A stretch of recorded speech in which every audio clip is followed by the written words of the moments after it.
He is indeed back. Michael Beller of Sports Illustrated for another sermon at the pulpit. It's Beller's Bracketology. Let's look at the Big Ten and the weekend to come, Michael Beller, because there's a couple games you have your eye on could affect March resumes for a couple Big Ten schools. Yeah, now keep in mind Michigan, Indiana playing each other tonight, so let's put that game to the side for now. Move on to Sunday. First, Michigan and Michigan State. Wolverines, best work has come out of conference. A win over Marquette that is looking better and better as Marquette looks better and better. And then also a win over SMU. The in-conference resume hasn't been great for the Wolverines to date. Now we look at Michigan State, a very up and down team. The talent is there. Miles Bridges, just a phenomenal freshman and really is the best player, I think, in the Big Ten, even if it doesn't always show. No disrespect to guys like Ethan Happ and Caleb Swanigan, but they're two best teams they've played in the Big Ten.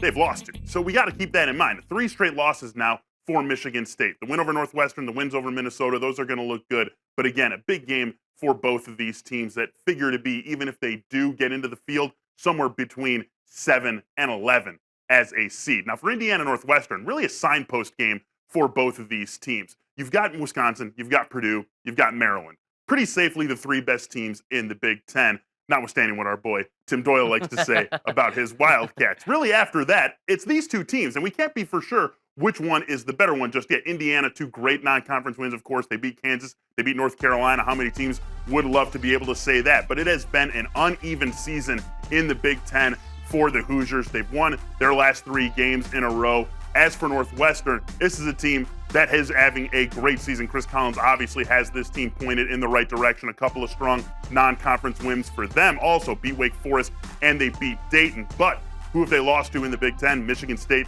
Minnesota, the 2 best teams that they have played thus far. Now, Indiana rises up to that level. I think Indiana probably better than Michigan State, even with the injuries, and better than Minnesota. It's going to be a big test for Northwestern at home. One of the biggest games they've had in Evanston in a long time. You're going to want to watch that one. And I really do think that whichever team comes out as the victor in this game, even though Indiana has the handicap of being on the road, can rightfully say we are that next best team behind Wisconsin, Purdue, and Maryland in the Big Ten.